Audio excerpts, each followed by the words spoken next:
If you right now, in any part of your life, are believing a story that someone else fed you, and it is limiting you from doing something that you could do but don't actually give yourself the opportunity to because of believing that story, is there a way for you to take that limiting belief and turn it into something empowering?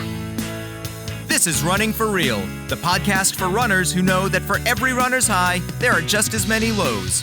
All those just missed PRs, easy runs that feel hard, injury blues, and more. Each week, we'll talk to running, health, and wellness experts about their highs, lows, and best advice to build our confidence. Running for Real is about being honest, being brave, and most of all, not feeling alone. And now here's our host, Tina Muir. Hello, my friends. Welcome to episode 226 of the Running for Real podcast. We have a bonus episode for you today. This one came up kind of short notice, but I was excited for you to get to meet my guest. He is someone who is known in the self-help, personal improvement world, but he has used this year for his running to get him through some tough times. You're going to hear about that on this episode. This is beyond COVID, beyond the kind of breakdown and the struggles that we've been going through in our society. He has had a really tough year, and running has been there for him, and you're going to hear all about it. So I'm excited to welcome Dave Hollis to the show. Dave is the former COO of the Hollis Company. He is the former president of the distribution studio for Walt Disney World, which is basically selling movies to the movie theaters. He's a New York Times best-selling author and father of 4. That sounds just hard to imagine, but we're going to go into why there is so much more to him, and you're going to resonate with him in a way you didn't imagine. I'm really excited to have Dave on the show. If you need a pick-me-up episode, this is going to be it. There's a lot of struggle in this, but there's also a lot of wisdom and good stuff, and it's not all just think positive thoughts and you'll be okay. You'll get to hear Dave is really vulnerable, and I'm really excited that he came on the show. So without further ado, we are going to go take a moment to thank our sponsors, and we'll be right to the episode with Dave Hollis. This episode is sponsored by Momentous. I've been telling you about their collagen for weeks. I am really appreciating it for the ability it has given me to recover quicker, to have my joints and ligaments to be supported by their collagen supplements. I put it in a smoothie. You can put it in your coffee. It is totally unflavored. It is just really enjoyable to add to your diet without having to worry about what you are adding in there. It has 50 milligrams of vitamin C per serving, and that is another great thing we can be adding to our diet during the winter months. Now, today I want to tell you about Elite Sleep. So when you're going to get your collagen from livemomentous.com, and by the way, I should add that I had been telling you the wrong coupon code.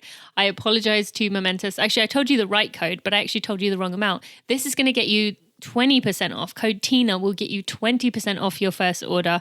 I was saying it was only 15, so I'm sorry about that. And it is actually 20% off your order if you use code TINA. Now, I want to tell you about Elite Sleep today because many of us need it. It is definitely a stressful time. My sleep has certainly been disrupted, and I have been able to use these Elite Sleep tablets when I am struggling, and I don't have any side effects. This is this unique research-backed formula created to help athletes fall asleep easier and achieve higher quality sleep. That's going to improve your recovery, that's going to improve your performance, and Momentous Sleep can benefit any individual looking to improve their performance by improving their sleep. The formula is a combination of 3 ingredients, which is melatonin, magtine, which is magnesium L-threonate. Not sure I know what that is, but I know what magnesium is. And wild jujube seed extract, which is going to help reduce the nighttime anxiety, help you gently fall asleep, and improve your circadian rhythm to achieve a higher quality sleep. It is NSF certified for sport and Informed Sport certified. Elite Sleep can be taken every night, and it's not meant to fix problems with your sleep, but it's rather going to help you consistently improve your sleep quality for those people who rely on sleep for physical and mental recovery, which is all of us in general, but especially right now with what is going on. This is such a good thing, and you can get your collagen, you can get your Elite Sleep, and I'm looking forward to telling you a bit more about their creatine in a few weeks. But for now, go check out that Elite Sleep. If you are struggling with sleep right now, this is a really healthy, safe way to do it. And I want you to use code TINA to get 20% off your order. That's Tina at livemomentous.com. Use code Tina at livemomentous.com. Dave, thank you so much for joining me today on the Running For Real podcast, your first time on a running podcast. Welcome to the show.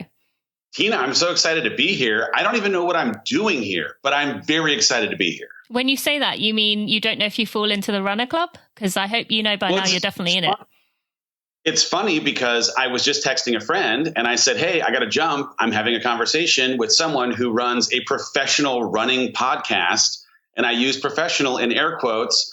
I've never considered myself to be, quote unquote, a professional runner, though running has been just a huge part of my life, especially in the midst of transitioning through crazy times and trying to process all the things. But I love running. For many, many years, I never even thought of myself as a runner. Do you now? You consider yourself now a runner? I do, for sure. Are you kidding? It's like a big part of who I am. Good. I love that. Although we in this community tend to do it the other way. You spend time trying to show people all that they are. But I think many runners listening probably struggle with the idea of them being more than a runner. And you may have seen a glimpse of this, that people tend to identify themselves as runners.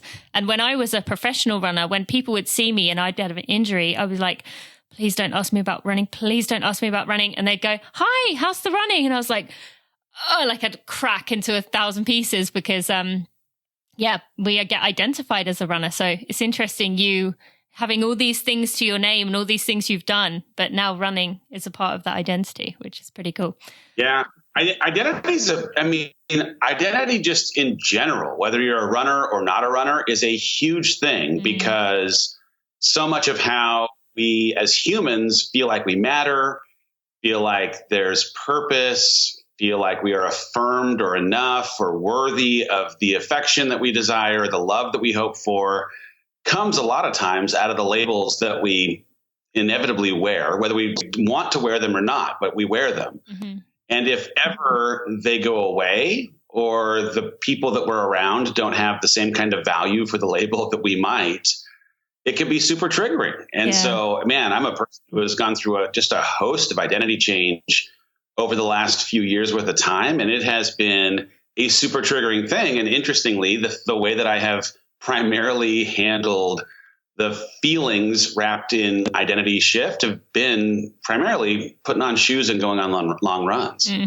And you've combined that with kind of your own version of therapy. I've seen many an Instagram story where you're like, I'm just out on a run having a thought about this. And it's kind of cool for you to see it processing. Because I had one of those runs this morning where I had to stop twice to make notes to myself because it was like I was trying to play that word game where you think of a word that associates with the thought that you're having. And so I was making up this story, which was text Jenny about aftershocks fighting bumps in the road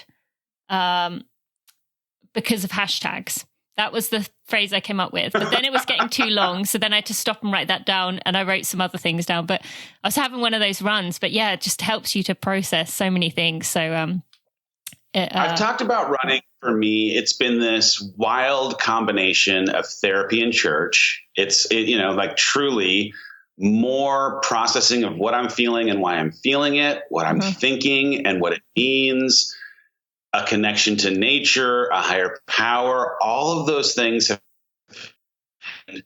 in the process of running and certainly running long distance. But if someone were to witness me going on a really long run, they may have me committed because I am almost every single time speaking into my phone. Like I do a lot of note taking while I'm running of the things that I'm observing in my thoughts, because I want to be able to remember the breakthrough that I may have had, or because I'm a person who's writing books and trying to, be a coach in some aspects of my life. The idea that, oh, wow, I had a breakthrough on mile 9 is something that I might be able to take back and share with somebody. That's rad. But I also look like a crazy person when I'm talking out loud through the majority of my run as I'm having some kind of insight that happens when you hit some flow in the middle of, a really long, awesome run.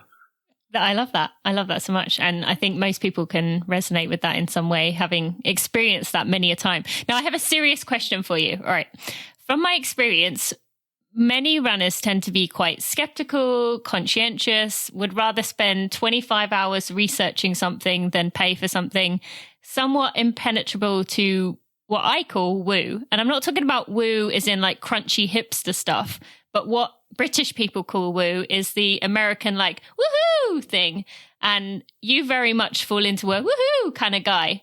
Do you feel like runners can be trickier to get those kind of messages of believe in yourself and stay motivated and you got this? Or have you not really noticed a difference?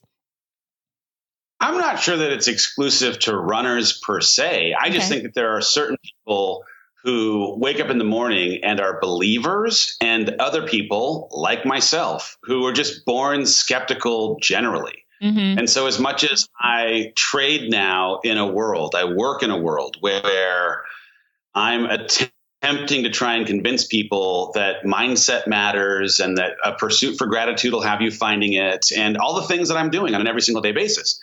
I didn't necessarily adopt that as a mentality for a long, long period of time. Mm-hmm. And I was super critical of and skeptical of people who I worried were just drinking Kool-Aid and maybe not connected to the universe that we all actually inhabit, until I was able to see some of the proof of the work having an effect and impact on my life. So, if you're someone who's like, oh man, don't tell me these things, I'm skeptical. Guess what? There's plenty of us who have themselves been skeptical. And then you slowly find some of the pieces that end up actually having application in your life. And if there are a handful of things that work for you, rad. And if there aren't, that's also okay, because it's not to say that every single part of personal development or every single thing that happens inside of mindset work is applicable for all people. You have to find the things that work for you and then dive a little bit deeper in the things that are resonating. I love that. And I think that's really good to start off this conversation with that, because I think it is great for people to hear that they know that I'm that kind of motivated, you can do this, get up at 4 a.m. kind of person. But I think many people listening will maybe roll their eyes at that. So to hear you saying that you started out that way, and we're going to go on to that during this episode, will be reassuring for them, and will probably urge them to continue, rather than saying, oh, she's not going off on a tangent again with that positivity stuff. So being a New York Times bestselling author, former president of the distribution studio for Disney, which is basically as Disney likes to have really long, confusing titles, you were selling movies to movie theaters. Formerly the COO at the Hollis company. Now, for people who have now just shut back off again and said, all right, this guy has his life nailed, I'm never going to relate to him. What would you say to them to bring them back in? Well, I mean, I am on a perpetual movement to becoming. I have had some things that have happened, certainly, that feel like, man, they've come together in a great way. But I am in a season of discovery, not just in real time, but in the last 5 or 6 years. I have been on a roller coaster of discovery, of trying to figure out why I'm on this planet, what purpose and meaning it can produce, how I might be able to bring some light to the world because of the gifts that I've been given, and how to shake some of the things that I've always believed that in some ways held me back from actually showing up the way that I was meant to in this world. As you mentioned, I worked at the movie studio for the Walt Disney Company. I was there for 17 years, the last 7 of which I was the head of sales for the movie studio. And that business card was, and maybe this will resonate for runners who have in their world, running as a big part of their core identity. Mm-hmm. But my identity really was framed around what it meant to have that title, what it meant to work at that company, what it meant to have the connections beyond the academy, like a whole host of things. And I hit a point where I was not as satisfied as I thought I would be, having achieved the things that I did, and was asking around 40 years old, what the heck life was all about and why I was on this planet. And, can I pause you? Yeah. What were some of the early signs of that? Like before you actually vocalized it, what were some of the early things you noticed?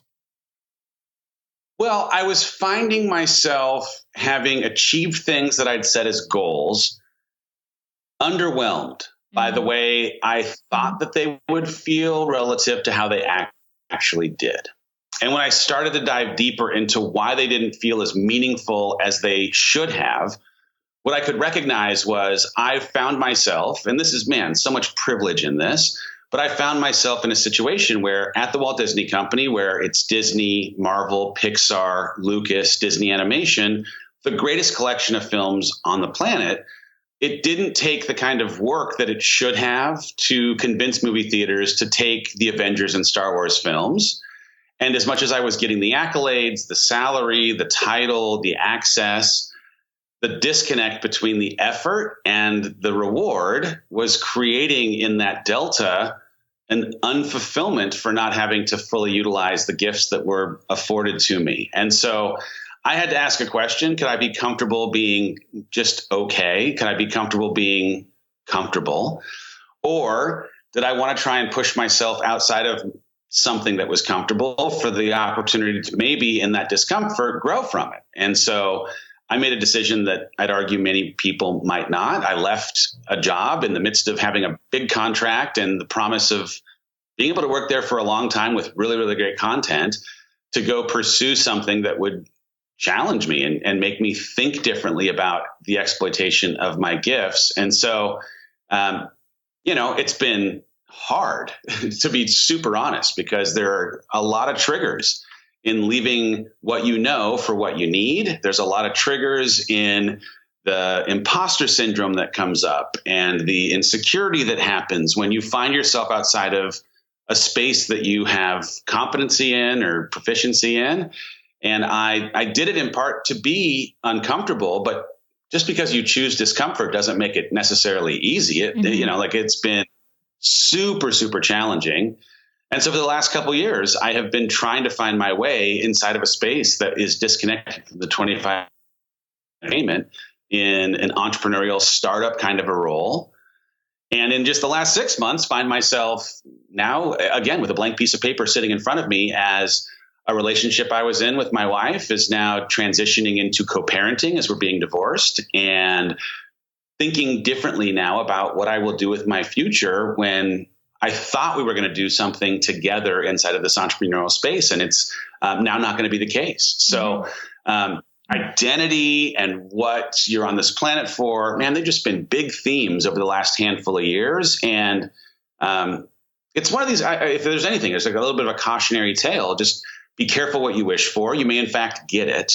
And in getting it, it may show you that you are not yet in a posture of fulfillment. You're not yet in a place where you're fully being utilized for the gifts that were afforded to you. And it might require you to push out into some choppy waters where you've left the dock of something that was certain for the opportunity that growth can actually happen when you actually face the challenging, choppy waters that sit outside the harbor. So 2 things from that. One, what if someone is thinking, was it worth leaving for all that stress? Wouldn't it have been better to just have stayed in the position you were in? Yeah, trust. I've had this thought and conversation a lot. And the way that I've framed it, this will sound crazy, but I'm going to just tell you the story, is I made the choice to leave right around 40. I'm 45 now. And I made the choice against the backdrop of a visualization of my 60th birthday party, where I have 4 children. By then, they will be adults. They will be invited to join me at a table where we will go around and they will raise a glass and toast the way that I have shown up in their lives and shown up for myself in the previous 20 years. And I can visualize 2 totally different ways of this dinner unfolding. One way, they are just sobbing uncontrollably. They are so proud of the way that I, contrary to convention, put myself into places where I might continue to grow and become the version of who I was placed on this planet to be. And the other version, the version of me being okay with being okay, taking the safe route, taking a paycheck, staying connected to a title, but being unfulfilled, unhappy, and in many ways, and it's like a play a small violin for me kind of way, miserable. I was not happy having what I thought would make me happy. Mm-hmm. And so when I look back, as much as I could not have predicted how the past 5 years would have unfolded, I wouldn't change the decision to have them unfold, because, man, there's been so much growth in trying to figure out how to make sense of all of the things that are happening, even if they didn't go according to my plan, even if I may have like scripted this in my head, having gone a certain way and having it go a completely different way. The difference is part of what has created the friction that is breaking down the muscle so I can build it back up. Mm-hmm. I love that. Thank you for explaining that. And thank you, by the way, for sharing this vulnerability. Like, this podcast is all about that. And I just appreciate you getting to this so early on that you can share things like that. And related to that, you said about being unfulfilled, and you've explained more to that since. But in terms of goals, having big goals, do you think it ever feels as good as it should? Well, I did until... Right. So I did think, oh, you're going to have this goal. And the day that they give you that contract, or the day that you get that title, or the day that your bank account hits this amount, that's the day that you're going to feel the thing that you have been in hunt for, in search of. And it's interesting. I have a podcast, too. I recently had Ben Rector on, and he has this song called Peace. And there's this line in the song, peace is where you make it. And we had a conversation about this song because I, in real time, am on the hunt for peace. And I think we fall into this trap as people, thinking that peace or happiness or fulfillment will happen when, will happen if. Mm-hmm. But the only moment that we ever get to live is the moment that we're inside of right now. And so that song ends up being all about this decision to find peace where you make it in real time. There's a fantastic book called The Power of Now, mm-hmm. which, if you have not read, I just super urge you to read it. But it is just this idea that, man, we are afforded the gift of our present moment. We cannot change what's happened in the past. The worry of what if and how long is wasted energy. So if we can connect to how we can make the most of where we're at, it'll just fundamentally change our lives. And so, sorry, long way around answering your question. If I could go back and tell my 25-year-old self, right, 20 years ago, anything, I would say, one, the things you think will make you happy will not. And two, you have to find a way to find happiness in your present situation, because there is not some magical pill that one day, some bean, something mm-hmm. that will one day unlock happiness for you. It's about appreciating, having gratitude for, finding hope in the conditions that you currently find yourself in, because this is the only moment that we have, period. For sure. And I mean, you don't know this as we haven't really connected before, but I've talked a lot on this podcast and just in my life about, so I mentioned I was a professional runner, and then my goal was to run in a world championship. From 14 years old, age 28, I accomplished that. And it'd been my dangling carrot for 14 years. And I did it. And in the moment, there's pictures of me. My smile is ginormous the whole way around this half marathon world championships. But then you don't know this, but 8 months later, I stopped running, potentially forever. I had lost all momentum. I had lost everything. I said to the world, it went viral. I was like, I don't know if I will ever run again. And I was having some health issues. That was part of the reason I could stop.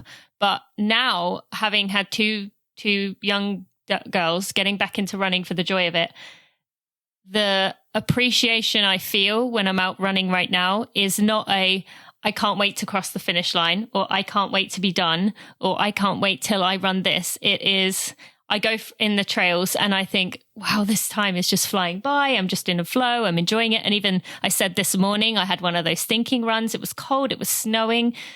Not settling, but it was coming down snow, but I just was in that moment. And yeah, so I totally get what you're saying. And I know many of my listeners, some of them understand it and some of them are trying to get there. But as you know, it's not simple as do what I say and it'll work for you. Everyone has to figure their own course. But it really is cool hearing you say that, because I feel that within this area of running. So yeah, thank you for sharing. And I mean, I love how you can just give advice within your answers to everything that you say here. So do you mind if we go a little bit deeper? We're still going to relate things to running because, as you know, everything does. I want to, without even you asking a question, I do think this is interesting. I was thinking about this before I came on. Mm-hmm.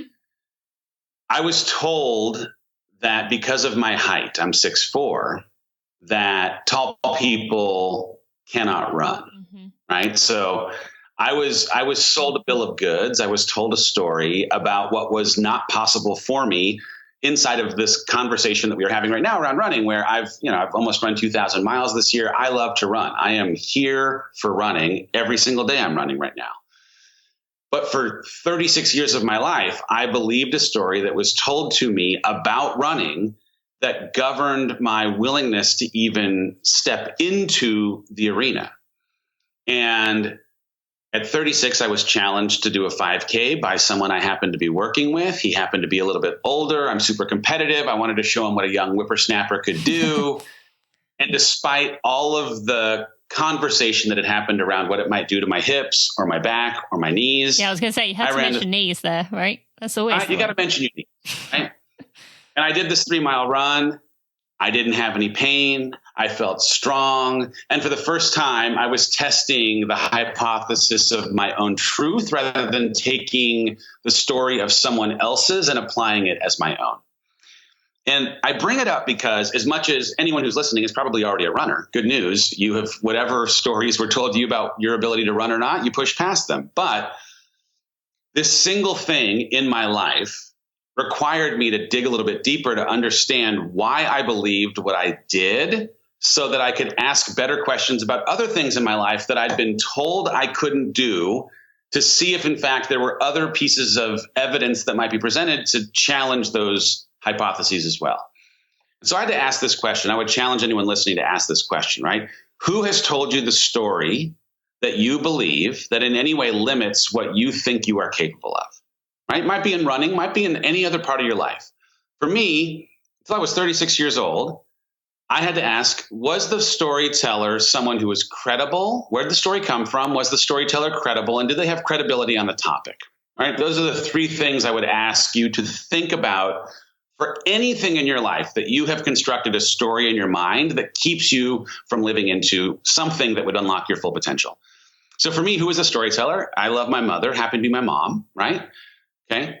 Does she have credibility? She does, right? She's a little crazy, but she has credibility. I love my mother. She's an amazing woman. And her warning me about the dangers of running came from a place of love, right? Mm-hmm. So I love her. I crave love from her, but vice versa. But I had to ask then, does she have credibility on this topic, right? And it turns out my mother is neither tall nor a runner. She's never run a mile in her life. She is 5'6" tall. So the credibility that she has when it comes to running or tall people running had no relevance whatsoever on this conversation, right? So my going out and running as a tall person was this attempt, again, to test the hypothesis of my own truth rather than taking her word for it, even if that word were wrapped in love. Mm. And that idea, like in personal development parlance, is the idea of limiting beliefs. And I don't want to get too hokey on the terminology of this space, but if you right now in any part of your life are believing a story that someone else fed you, even if it was fed through the lens of love, and it is limiting you from doing something that you could do but don't actually give yourself the opportunity to because of believing that story, is there a way for you to take that limiting belief and turn it into something empowering? Because I have been able to respect the storyteller, respect her credibility, and acknowledge the lack of credibility in the topic of running or height, and rewrite a story of my own that is all about how I, as a tall person, am not just a runner. I'm a long distance runner. I'm a good runner. I'm a fast runner. And I happen to be a runner that doesn't have a problem with his back, his hips, or his knees. Mm-hmm. And so I don't know what that area of your life is, but asking where'd the story come from? Is there credibility with the storyteller? And do they have credibility with this topic? It's been a life changer for me because I apply it now to every part of my life. Thank you to Tracksmith for sponsoring this episode of the Running for Real podcast and for being with me this year. I've been so thankful for their products. I've been purchasing their products myself. I got some extras for my birthday that Steve got me. I've been getting them for my friends and family. I truly love this stuff. And yes, I understand that sometimes I do get given things, and that can be tough to hear when we know that people who are representing brands are getting free stuff, so they're not having to pay. But I have been purchasing things myself because I love them. The same with, I've heard that Malcolm Gladwell also purchases things for himself and for others. The same with Rich Roll. These products are quality. I know they are a bit more than maybe what you've paid in the past, but they are so worth it. Tracksmith is this Boston-based brand led by a group of runners who are committed to making classically stylish, cutting-edge apparel. They have this simple goal, which is craft the most considered product on the market for runners dedicated to the personal pursuit of excellence. I can attest to this myself. I have worn their clothes in races now. I have worn their clothes for hours on end now. I have tested it out in every way possible. I've tested the quality. It doesn't seem to change at all as you continue to wash it, rather than most running clothes, which tend to get smaller and smaller and smaller and smaller until you wonder what is going on with my body. But these do not change. They are quality products and they shine in the winter. In the winter months, that is where they really find their own. And I am just loving the Harrier tank, the Brighton base tank, and the Session sweatpants I have been wearing all day long while I'm lounging around the house. They are just ideal. I forgot how much I love sweatpants. I haven't been wearing them. I've been so into wearing tights. But I am loving those Session pants, and I definitely would recommend getting some of those. I do have lots of my favorite items. If you go to tinamuir.com/tracksmith, or you can go to tracksmith.com and use code TINA15 to get $15 off your purchase of $75 or more.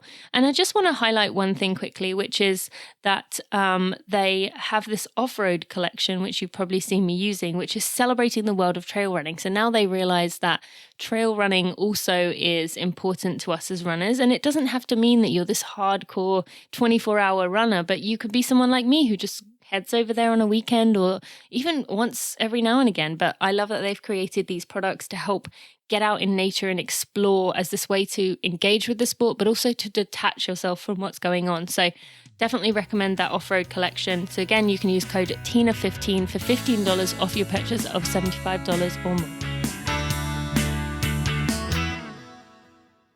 And so I don't know what that area of your life is, but asking where'd the story come from? Is there credibility with the storyteller? And do they have credibility with this topic? It's been a life changer for me because I apply it now to every part of my life. Mm-hmm. Thank you so much. I will put those 3 questions in the show notes, as I know many people listen while they're running, and as much as I suppose there's probably some people out there who could remember them, but just from experience myself, I certainly could not remember them. So I'll have those in the show notes for everyone. And let me ask you this then, related to that. So you are very close with your daughter, Noah, who is 3 or 4? 3?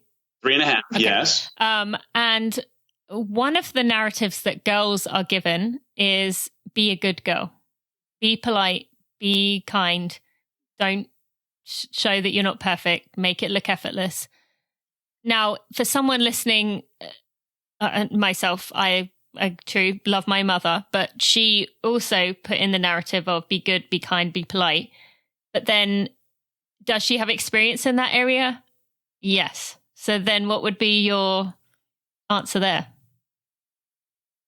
Well, I mean, part of my answer would be it's about modeling the behavior you'd hope to see. Mm-hmm. I mean, my daughter is very lucky, fortunate in that, one, I try to pour affirmation into her ability to be literally anything on this planet. I'm a hyper feminist. I believe that she can do anything that she wants to do. Thank you very much. She's listened a little too much at 3.5 because, man, she is pushing every boundary to confirm that she thinks she can do whatever she wants. But also, she has in her mother a woman who is a multiple #1 New York Times bestselling author and a CEO of a company and someone who stands on stages. And so she has as a model someone who is showing her in real time that, guess what? There are no limits to what you can be. If you work hard, you can achieve, frankly, any of the dreams that you push yourself toward. Mm-hmm. And in a lot of ways, hopefully, I mean, the model of my soon-to-be ex-wife will be as much an imprint on my boys, her brothers, right? Because I think a part of it ends up being, if my boys can appreciate that women are as appropriate in, necessary in, important in a boardroom, as authors, as speakers, as frankly anything, mm-hmm. then if ever there were a moment where Noah, because of some influence of society, were to question whether she had permission to step into a space, use her voice, stand on a platform, stage, whatever it might be, beyond her parents, then maybe also the influences of her 3 older brothers would remind her, encourage her, no, this is crazy. Don't listen to that person or that construct or that patriarchy. Step into your power, step into your gifts. You were put on this planet to change it. Go do that. Mm-hmm. So I don't know. We have an affirmation that we do with her every single day. I am smart. I am strong. I am brave. I can do anything. So like she's kind of like reiterating every day the kind of things that we want her to have at her arsenal. Mm-hmm. If someone were to come up and argue for something that is contrarian to the things that we're trying to teach her every single day. I love that. And I actually do something similar. I make my daughter look in the mirror, my 2-year-old, and tell me something she loves about herself. And it'll be like my eyes, my skin, or my eyelashes, whatever. But I believe it. Do you think that then there'll be enough kids growing up like that, enough young girls to change the narrative by the time Noah, my daughter Bailey and Chloe, my other daughter, will, by the time they get to be young adults? I hope so. I mean, the thing is, there's going to be progress. Will there be enough? Probably not by that time, because there's so much work that's left to do. But I'm more encouraged today than I've ever been. And I am going to be, I will argue, more encouraged by what happens in the next couple of generations because of the momentum that ends up coming because of, in part, the platform from which they're getting the springboard from which they're getting to jump off of. But we got to just keep having the kind of conversations that we're having, keep having, again, the models of people in leadership, of people using their voices in books and on stages to change the narrative of who gets to teach, of who should be respected, of what the roles of a man versus a woman end up being in society. It's going to take time, but I think we're making progress. There's just a lot more progress to make. For sure. Thank you for sharing that. Okay, so switching gears a little bit. I guess we're kind of going back to a topic we were talking about before, but we've talked about you transitioning from Disney, this huge role, to this small business with, I don't know how many team members you had at that point, maybe 10 people, shooting, going from these big, ginormous goals and always landing on their feet. Disney always seems to skate through everything unscathed, to a business that encouraged that failing forward, constantly going for it, and you'll probably mess up, but it's okay. Now, you've spoken about it having an impact on your mental health, and that's where running came into things. So maybe give some advice based on, this year has been really tough for you, but also that transition was tough. What have you learned about failure? Because 2020 has been such a tough year for people. What would be your advice for someone who feels like they can't catch a break? Things are just going wrong. They don't know how to handle these things being thrown their way. What would you say there? Well, I think I'd start by just acknowledging that struggle is universal, and that if you are someone who is listening that is experiencing struggle, headwinds, pain, grief, that's just a reflection of your humanity. That is not an indictment in any way on you being less or weak or not enough or ill-equipped. That's the human condition, especially inside of 2020. So I think the first step is just to normalize that, hey, things are hard. This has been a hard year for literally everyone. We are all grieving what used to be. We are struggling with the absence of connection. We're trying to get our bearings in the absence of normal. We don't even know what normal will look like when we come back. And that, as a, humanity that likes to have some predictability, is hard. So it's hard. It's okay if it feels hard. That means that you're human, not broken. Give yourself some grace. That's the first thing. But I think the second thing is, if you are able to recognize some of your humanity in this struggle, raise your hand and acknowledge it in a way that is somewhat transparent to your experience, you give yourself two gifts. One, you will find other people who are going through the exact same experience as you in a way that will make you feel less alone in times that feel very lonely. And in a time that maybe you feel abnormal for processing things the way that you do, may normalize the fact that you and other people are going through the same thing. So the first thing is, man, if you get a chance, be honest, especially in a social media world where everyone is trying to put a fine finish on how great everything is. The people that have actually acknowledged or been willing to be a little more vulnerable and transparent about their struggle actually create an empathy bridge with other people who are going through the same thing that normalize that struggle. But secondly, when you do that, you actually give yourself the opportunity or possibility for help, because suffering thrives in darkness. It thrives when it's put down. And if you are allowed to bring a little bit of light to the thing that you're going through, normalize it with the connection you create with other people who are experiencing the same thing, the gift that comes is that someone else, in having experienced something like you, may in fact have the solution, a remedy, a tool, a hack that they have applied to their anxiety, to their fear, to their depression, to their whatever it might be. That if you were to consider it because of the advice that comes from someone who is empathetically representing that they see themselves in your shoes, now maybe you can actually take some action and make a change, add something to your life that will make you a little light.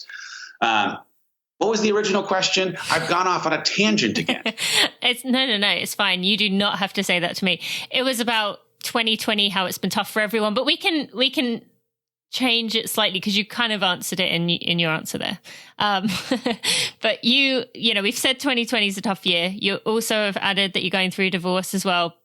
You've said about imposter syndrome and struggling with these insecurities. How has that been brought up again? All the feelings of, you said about identity crisis and imposter syndrome. How have you worked your way through that? Because the temptation is to just shell up and hide away. And you've just said to be vulnerable. But how, for someone who's never been able to do that before, that seems so terrifying. So what would you say to that person? Yeah, well, I'll speak to imposter syndrome first, because having come, especially the 3 years ago transition from Disney to a startup mentality, I left a thing where so much of my identity was connected to my title and the work that I was doing, that not having the benefit of that title, the backing of the company, the strength of those films, and working in a new space where I had not yet proven myself, didn't understand all the inner workings of how this small business actually should operate, trying things that we'd never even contemplated as a business before. It was super triggering from a whole host of spaces, but especially inside of this idea of imposter syndrome. Like, oh, wow, was my success of the past because of the title, because of the company, because of the strength of the team? Or do I, as an individual, have the gifts, the tools, the willingness to actually do the things that this job requires? So I think, one, it's just acknowledging again that, like, man, these feelings are normal.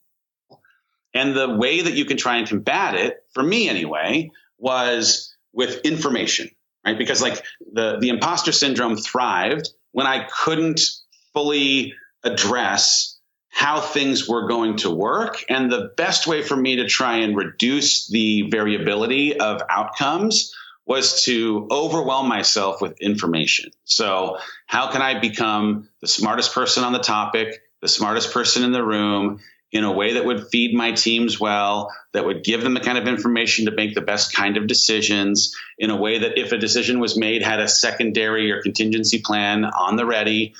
Like, the more that you could reduce variability, the more that you had some kind of information to help support whatever it is that you were walking into, would reduce the feeling of being an imposter in the first place. The idea, though, of like having change introduced, shaking your identity, is a thing that, yes, I've experienced in real time in the midst of divorce, right? One of my primary identities was husband.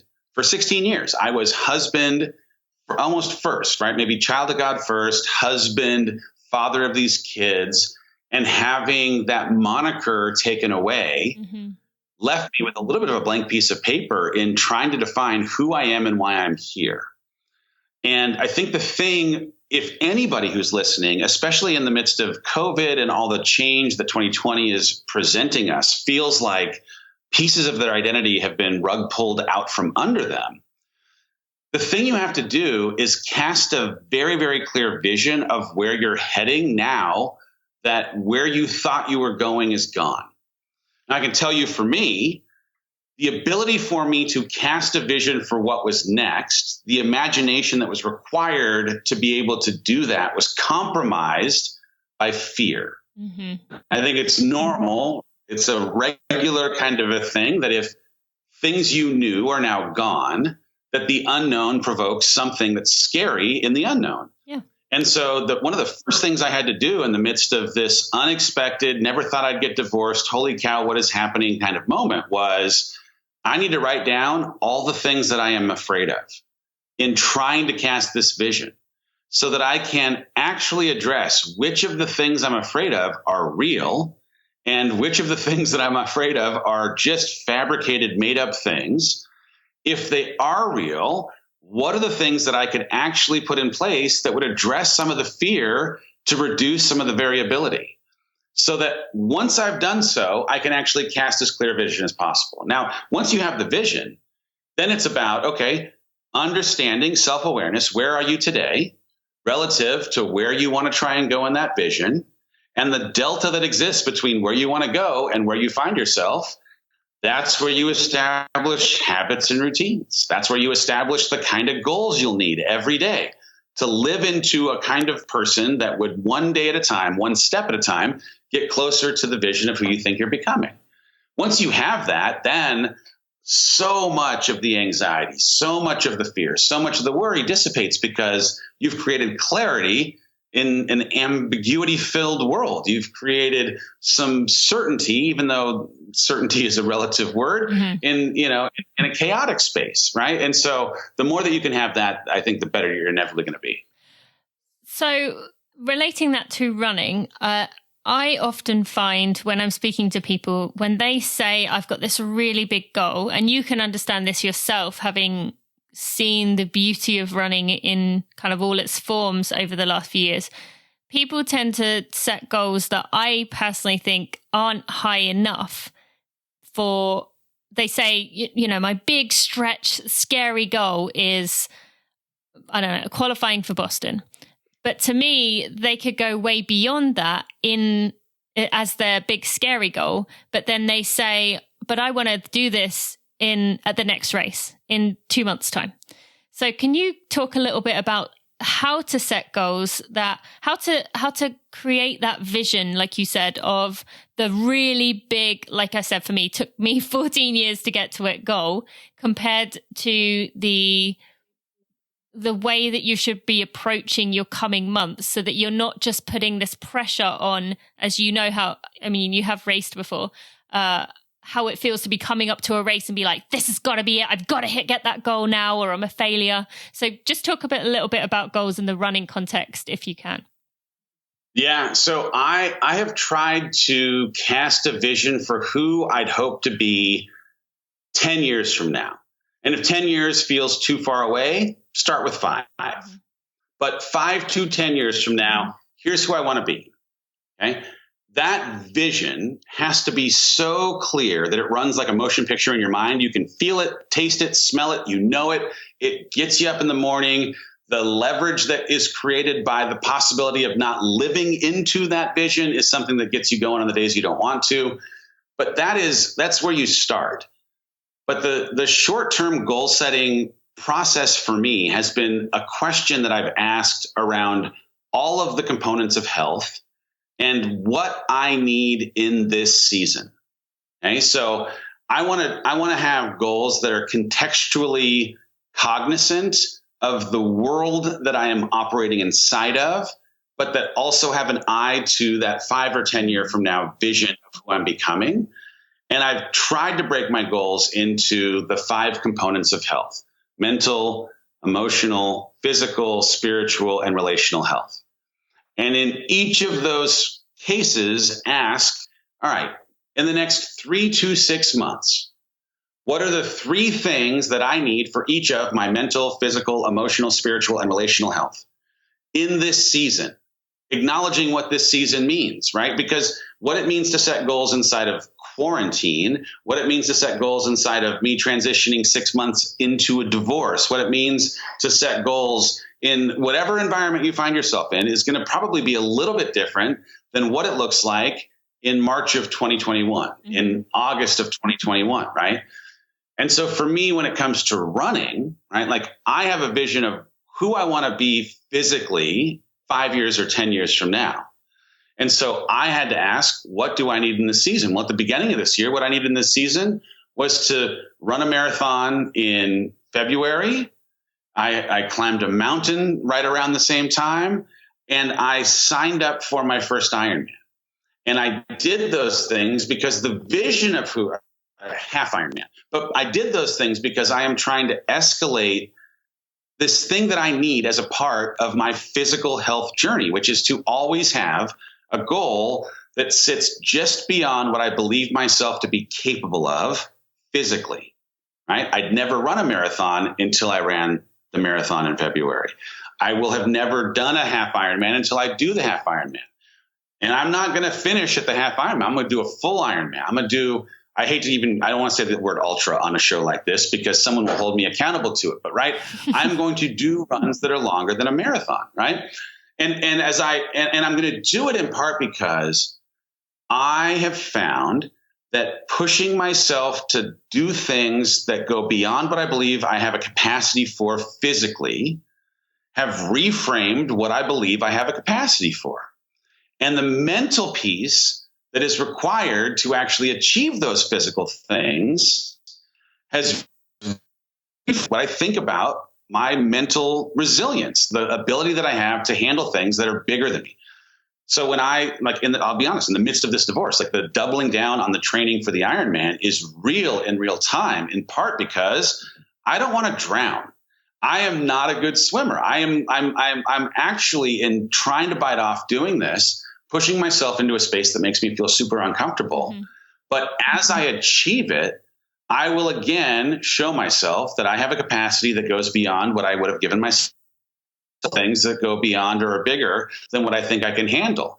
And that has application in how I process the emotions of divorce or the transition of work or what it means to solo parent for the first time or all these things that are being introduced.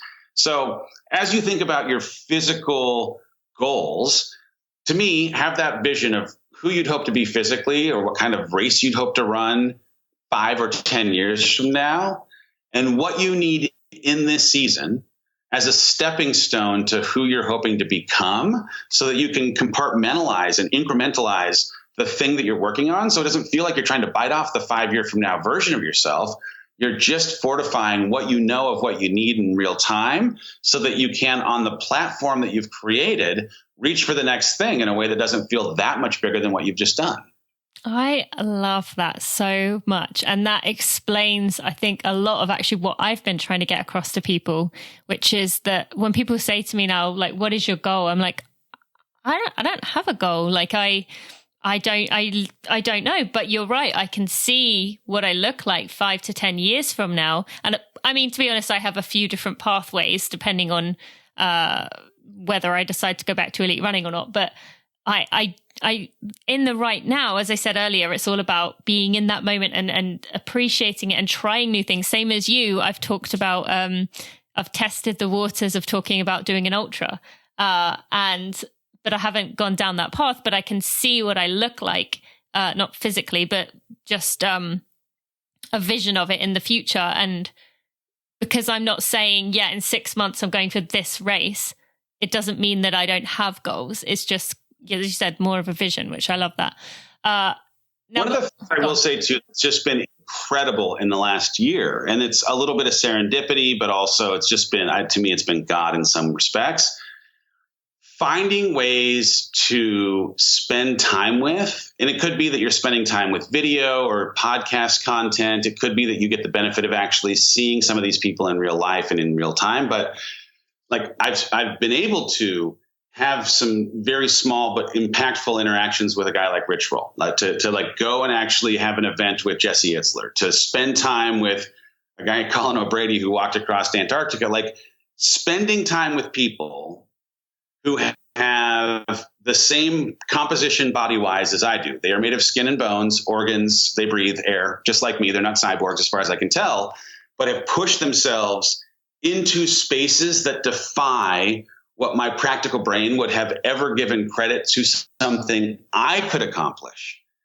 Has changed the way that I've thought about, maybe I've given myself too little credit for what is possible for me as a human being because of the witness, the model that I have taken from these people who are human, just like me. They just become super committed to and focused on and disciplined around continuing to grow inside the space. I did this crazy mountain climb. It's not running, but man, it reframed what I thought I was capable of that Jesse does. And this guy, Colin O'Brady, was there. And it was this, like, we're going to Everest, 29,000 feet of vertical climbing over the course of 35 hours. And on the second ascent, it's like the steepest mountain I've ever climbed at altitude. It's ridiculous. I thought I was going to die, but I had to climb 13 times to get to 29,000 feet. And the second time up, I did not know who Colin was at the time. I'm just happened to be climbing with him. And we got to the very top. You're a gondola on the way back down. And as we introduce ourselves in that gondola, when he tells me, oh yeah, I just walked across Antarctica. And I was like, oh, I didn't. What are you talking about? Right? The humanity that he had just sitting across from me as a normal person who happened to have done an extraordinary thing changed the way I thought about my capacity to do something extraordinary for the next 30 hours of this 35. And so if you're listening, man, the more that you can find ways to be inspired by the people who themselves were faced with the same limitations that you might be thinking, but said, you know what? They don't apply to me. I'm just going to go run farther. I'm just going to go run faster. I'm going to do it on more days. I'm going to figure out recovery in a different way. I'm going to figure out fuel in a different way. I'm going to figure out shoes in a different way. They did something, and in doing it, they've run further. They've run faster. They've done things that you or I could do if we just were to invest the time and the discipline and the training into actually approaching what they've been willing to approach. I don't know. It just like, it takes a thing that feels like an Everest and brings it down to a level that makes it consumable for most of us, which is unbelievable. Yeah. And I think ultra running is a good example of that. The one thing that I hear people saying over and over again with those ultra runs, particularly 100 miles or sometimes further, but at least 50 miles, 100 miles. Billy Yang comes to mind. I'm not sure if you've heard of him. He's a video filmmaker. He has an amazing YouTube video about his first 100 miler. And you see him go through this transition. And I believe it was between 40 and 60 miles. He was like, I don't know if I can do this, but somehow he made it through. And for me, that unfolded to see, oh, wow, he's a normal guy. He considered dropping out. He kept going. And then he realized, as everyone says, I'm stronger than I thought. And it seems to be the one thing that everyone seems to say, regardless of whether you're someone who's running fastest known times or whether it's someone who it took them 24 hours to run 50 miles. Like everyone has that same message of you're stronger than you think. So I totally agree. I love that you brought that up. Okay, so we're going to start wrapping up soon here, but a few things I want to ask you about. One, this kind of relates in some ways in that hearing all that you did, particularly when you were COO at the Hollis company, a lot of people who say, I just don't have time to exercise. I have all these things going on, or I find it really hard to motivate myself when I know that time I'm running could be time I could get an extra hour of work in. I mean, even myself right now with a 6-month-old and a 2-year-old, if I get up early, I could, that hour between 5 and 6, I could get so much work done. But if I run, I'm running, but I'm in some ways using that time. So as someone who has been very, very busy, how did you find time to justify it in your mind to exercise? Well, I had to think of it as a foundational building block for the life I want to have, as opposed to a nice to have thing that I should get to if I have the time. Mm-hmm. Because I went through this exercise a while back, but it was this very simple math-based kind of idea that if I want to be this person, then I have to do these things, right? If then statement. And so as I was defining like who I want to be, the vision that I was casting for 5 years from now or 6 months from now, I started putting together all of these if then statements. And a lot of my then statements came back to health. Mm-hmm. Like I can't actually show up as the leader I want to be, as the father I want to be, as the human I want to be, if I am not first taking care of myself. So that was a big thing. It was just like giving permission for, and even seeing it somewhat as a mandate against, if you want to be these things, then you have to do this work. But then separately, I really have spent a lot of time trying to understand the way that certain habits have an effect on other habits. And what I found with running in particular is that it is a keystone habit in that when I run, I also have more energy. I also choose what I put in my body nutrition wise in a way that is about fuel than it is about fun or frankly aren't going to make me feel well. It had so many knock-on effects that it became something that was like, oh, if I don't do this, it also ends up taking away the way I have the energy that I want in the afternoon, the way that I might have some discipline around how I'm actually conscientious of only eating things that make me feel well instead of creating IBS. A whole I was host of going to things. say, I saw a picture yesterday of your shopping cart and it was Don't judge my shopping cart from yesterday. Here's the thing. I went on a long bike ride and a run, and I went to the grocery store at the wrong time. I got a lot of very, very bad food yesterday, but for the most part, yes. The last piece, though, for sure, is I have been able to see a causal relationship, a connection. Every single time this happens, I have felt better when I've run. As in, I've felt better physically, but I also have felt better mentally.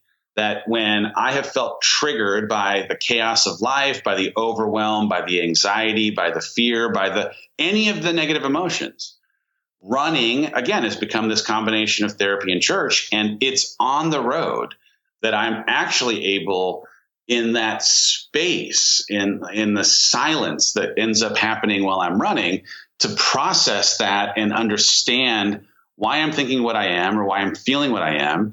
I read this great book. If you haven't read it, I recommend it. It's called Stillness is the Key. It's by Ryan Holiday. It was a #1 New York Times bestseller.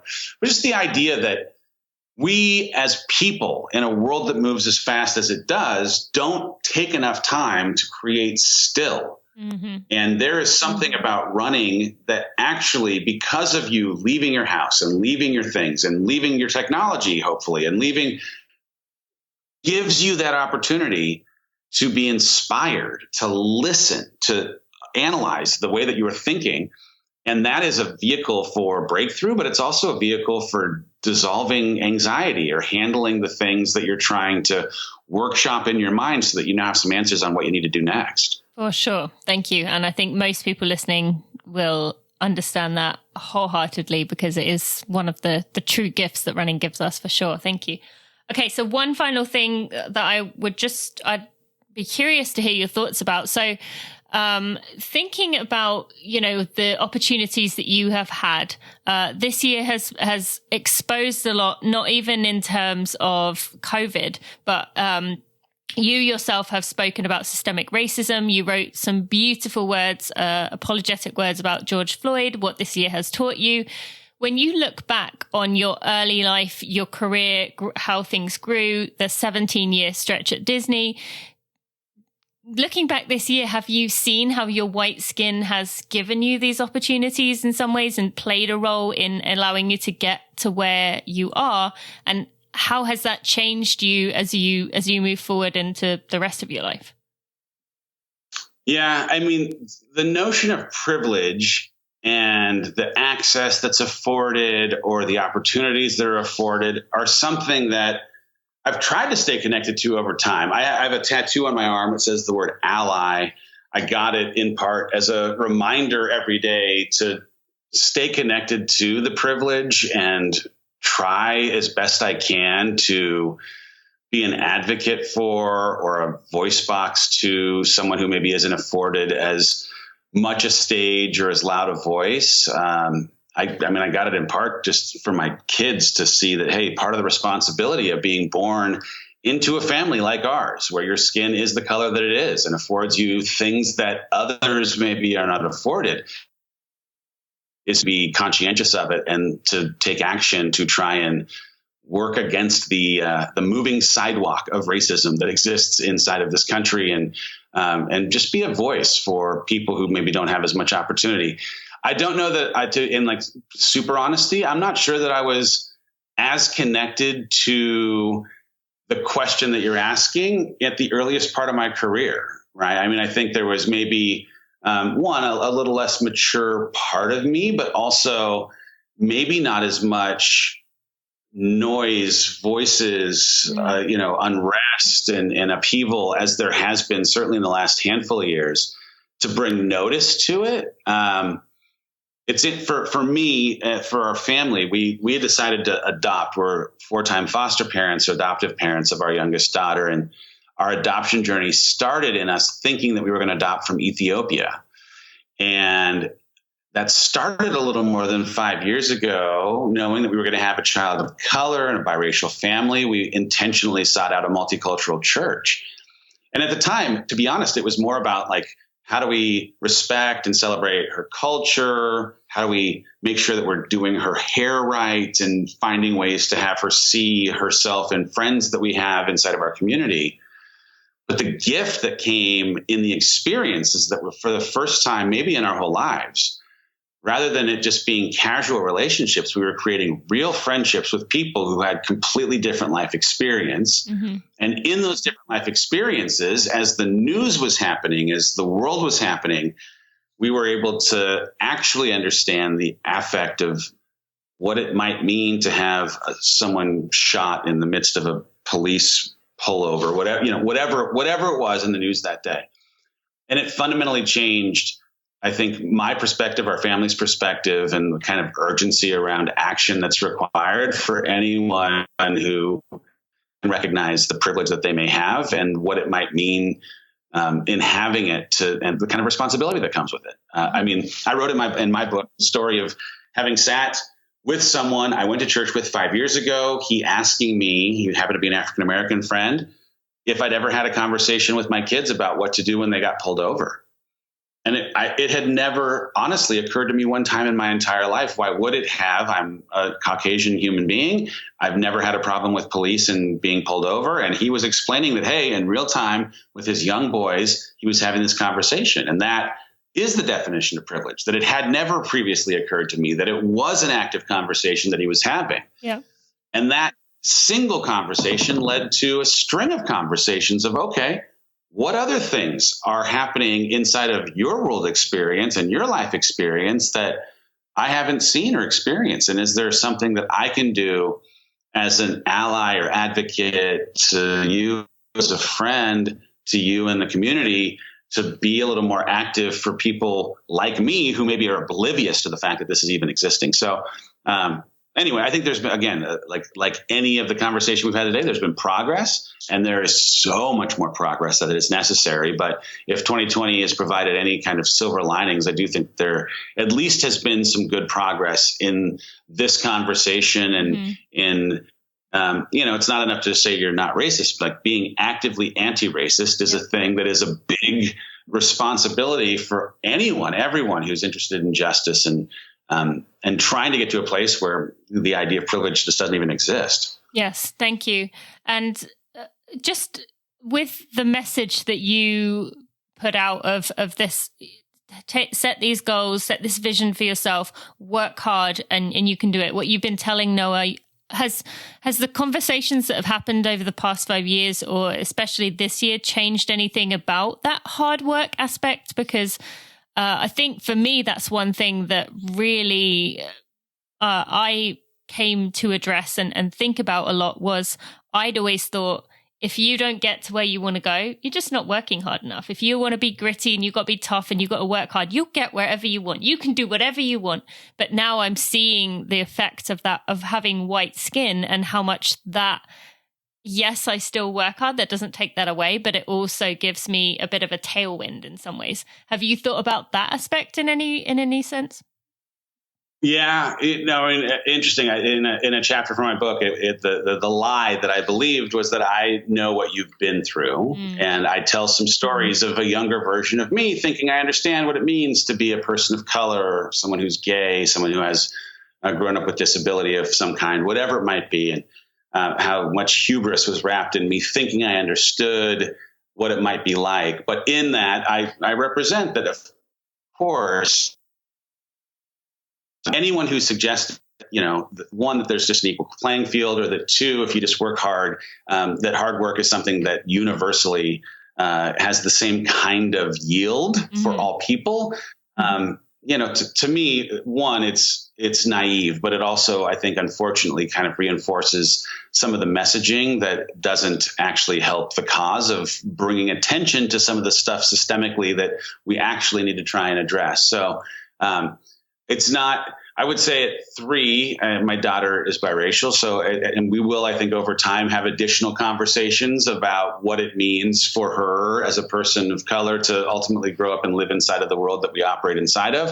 I haven't really addressed it with her at 3, but I have certainly in conversations with my boys and in the work that I'm doing in writing and otherwise, tried to be conscientious and address it, because it's a thing that has to be addressed. It's, I'm sure there are people that will push back and say that it doesn't need to be, but I would argue they probably need to spend a little bit more time in a multicultural church environment, becoming good friends with people who've had a different life experience, for the opportunity to actually create that empathy bridge to understand what it's like to live their life. I would imagine most of the people who are going to think that have already left the building, because I have been hitting this pretty hard. So I doubt there's many of them listening still. But if you are, then sure, listen to Dave and go do that. Or listen to Alison Desir's episode, the recent one, because she'll tell you what to do. Dave, anything else you would like to tell the runners listening before we part ways here? And then we can talk about your book. Well, I just want to say thank you for inspiring me to believe in my ability to be a runner myself, because as someone who never self-identified as a runner, who now has as a core of my identity believing that I'm a runner, so much of my belief has come by watching other people and reading or listening to other stories of people achieving awesome things. So I owe a debt to the running community, because it has as a vehicle for allowing me to process all the things in my life, and as a thing that is something I'm just super, super proud of. It wouldn't exist if it weren't for the example of so many people who listen. So thank you. That's so cool. Thank you. All right. So get out of your own way. I said that very Cockney English. Get out of your own way. Get out of your own way. We talked about a few of the elements in it in the episode. Anything else you want to say about it? Obviously, people can get it at their favorite local bookstore, or the brand that shall not be named if necessary. Anywhere else people can find you, and what else you want to say for finding you in the future? Well, thank you. So yeah, the book is Get Out of Your Own Way. It's basically 20 lies that I believed at one point that kept me from living into the fullest version of myself, and the truth that I, in trying to work through it, was able to find to help get me out of my own way. I think there's a bunch of relatable things. These are the limiting beliefs I spoke of that in turning them into something empowering, we're able to be a catalyst instead of an impediment. But if you want to learn more about me, follow me on social. I spend a lot of time there. I'm Mr. Dave Hollis on Instagram, Dave Hollis on Facebook. I'm sure there are other ways, but those are the two best ways. I'm there pretty much every single day. And I have a cool podcast called Rise Together, where I try to bring people who've had a little bit of a different life experience into the environment to talk about it, so that we might get to know each other better in a different way that maybe softens some of the sharp edges of our hearts and create some empathy amongst us all. So if you are interested, new episodes drop on Thursdays. Great. Thank you so much, Dave. We really appreciate you. Thanks, Tina. I appreciate you. Before we end this episode, I just want to take a moment to shout out my podcast editor, Jeremy Nessel, who has done such a wonderful job of looking after my podcast, taking out all the mishaps in the episodes, while still keeping in the vulnerability and the realness and the rawness of the conversation. This is not one of those podcasts where I take out the ums and the ers and the sometimes the delay in words, because I think it's very important to keep that authenticity. We're surrounded by perfected and manicured everything, and I think it's really important that Running for Real stays that way. So thank you to Jeremy for your work. I also want to thank Maria Vargas and Amber Moore, who are also part of my team. They've been a big part of this community and me being able to build this brand. So just want to give them a shout out too. All right, let's get right back to the end of this episode. Thank you to Dave for joining me today on this episode of the Running for Real podcast. I really enjoyed getting to know him. I loved picking his brain, and I hope you enjoyed it too. If you don't already follow him, go follow him. He's just a fun person to follow on social media, and just someone who will be able to pick you up in those tough moments. As he said, he does lead with vulnerability. He shows it first, and other people reciprocate it back and help them to all be connected in this community. It's really cool to see. I just want to take a moment to thank our sponsors for this episode. So we have Momentous, who you've heard me talking about Momentous a lot. I particularly love their Elite Sleep. If you are struggling with insomnia or with sleep at any point, they have a wonderful product called Elite Sleep. You can get 20% off at livemomentous.com using code TINA, 20% off livemomentous.com using code TINA. And I also want to thank Tracksmith for sponsoring this episode. I have been telling you about Tracksmith. You can get $15 off your order of $75 or more using code TINA15 at tracksmith.com. My favorites right now it is in the cold season, are the Brighton base layer. That is a wonderful shirt to be wearing underneath your layers or on its own. I wear it on its own quite a lot. And also I love the Harrier long sleeve. Those are my two favorite items from Tracksmith. The running tights, the Alston tights, are ones that I tend to use as well. But again, you can use code TINA15 for $15 off your purchase of $75 or more. Now, you will get links to those and everything Dave and I talked about today in the show notes, including a link to his book, by going to tinamuir.com/episode 226. On Friday, I will have another episode for you. You are going to get to hear from Alia. She has a very inspiring story. She is from Saudi Arabia, left Saudi Arabia, was on the run for a year, and you're going to get to hear more about her story. A really inspirational woman. So I will see you on Friday. Thanks so much for listening. Thanks for listening to the Running for Real podcast. Be sure to check out tinamuir.com for show notes and even more helpful running information.